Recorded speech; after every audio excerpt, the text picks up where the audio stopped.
शव यात्रा। अमरपुर नाम के एक गांव में विमल हलवाई अपने 2 छोटे बच्चों और बीवी के साथ रहता है। विमल की पत्नी ज्योति भूत प्रेत जादू टोने में बहुत माना करती थी। इसका बिल्कुल विपरीत विमल इन चीजों को दक्यानुसी माना करता था। रोज की तरह विमल अपने मिठाई की दुकान जाने के लिए निकलने की हड़बड़ी में होता है। मैं निकलता हूँ ज्योति, देरी हो जाएगी, दुकान भी खोलनी है मुझे।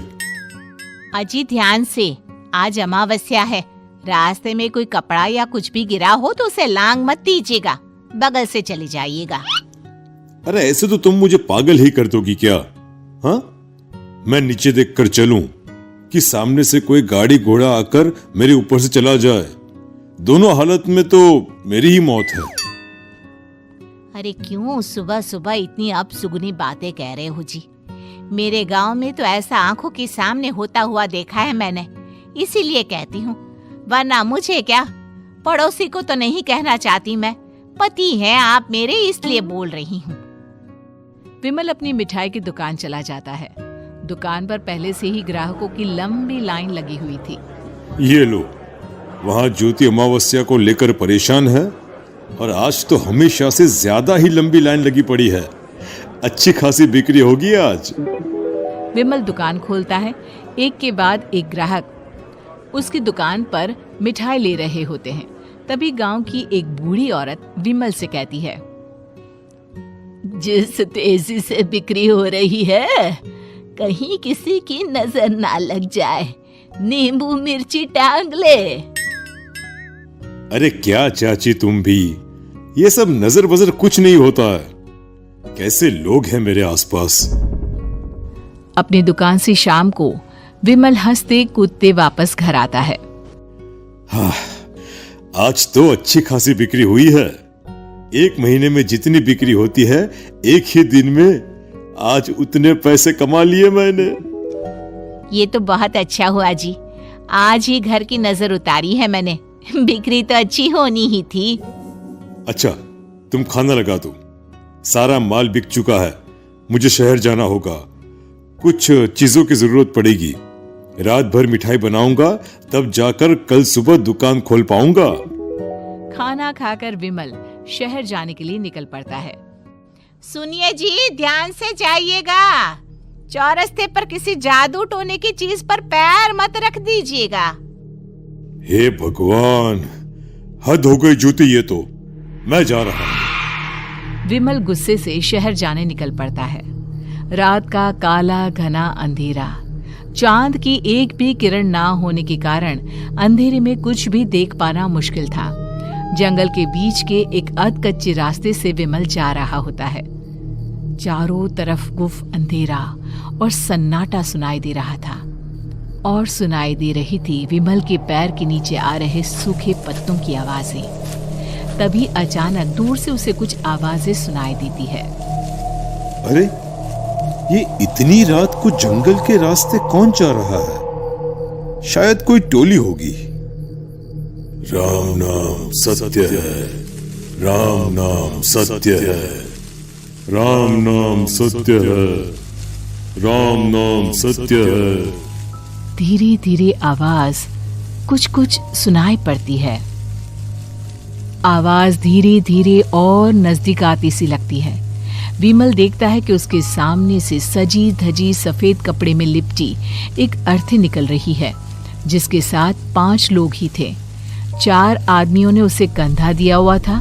एक मटका लिए आगे आगे बढ़ रहा था। विमल के बिल्कुल सामने आकर अर्थी रुक जाती है। उसमें से एक आदमी विमल से कहता है, अरे भाई, जरा अर्थी को कंधा लगाना, मैं बहुत थक गया हूँ, बड़ी मेहरबानी होगी।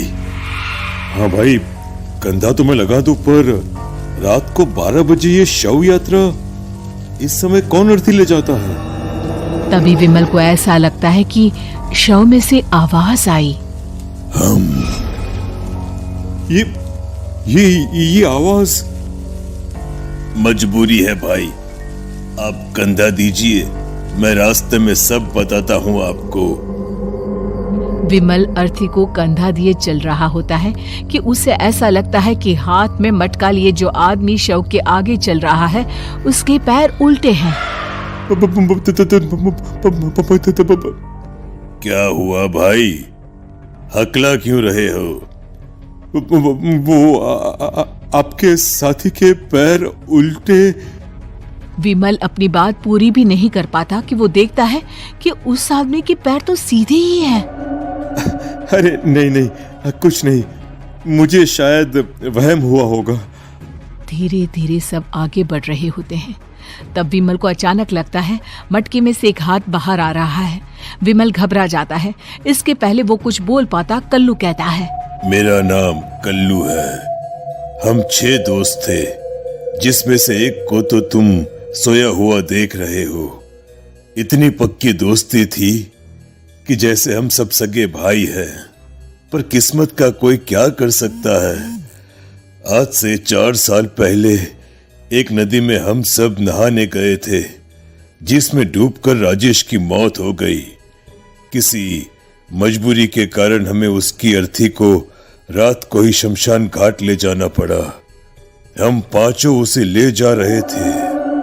4 साल पहले आप 5 में मैं कुछ समझा नहीं।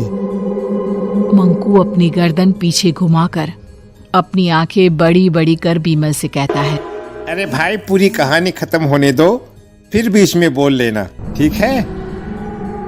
तभी रास्ते में एक हादसे में अपने दोस्त के साथ हम सभी मर गए। वो सामने देखो, हमारा दोस्त। विमल सामने देखता है। उसे दिखता है कि एक ऐसा आदमी जिसका शरीर कई जन्मों से पानी के अंदर रहने के कारण सफेद पड़ गया है। उसकी आंखें बाहर की ओर निकली हुई थी। फिर ये अर्थी किसकी है? अर्थी के साथ के लोग अर्थी को नीचे रखते हुए एक साथ विमल की ओर देखते हुए कहते हैं, तुम खुद ही देख लो। विमल शव पर से सफेद कपड़ा हटाता है। शव की जगह खुद को ही देखकर विमल के होश उड़ जाते हैं। वो शव विमल की ही थी। पलक झपकते ही विमल उस अर्थी की जगह पर होता है। 6 के 6 दोस्त उसी तरह अर्थी को उठाकर चलने लग जाते हैं।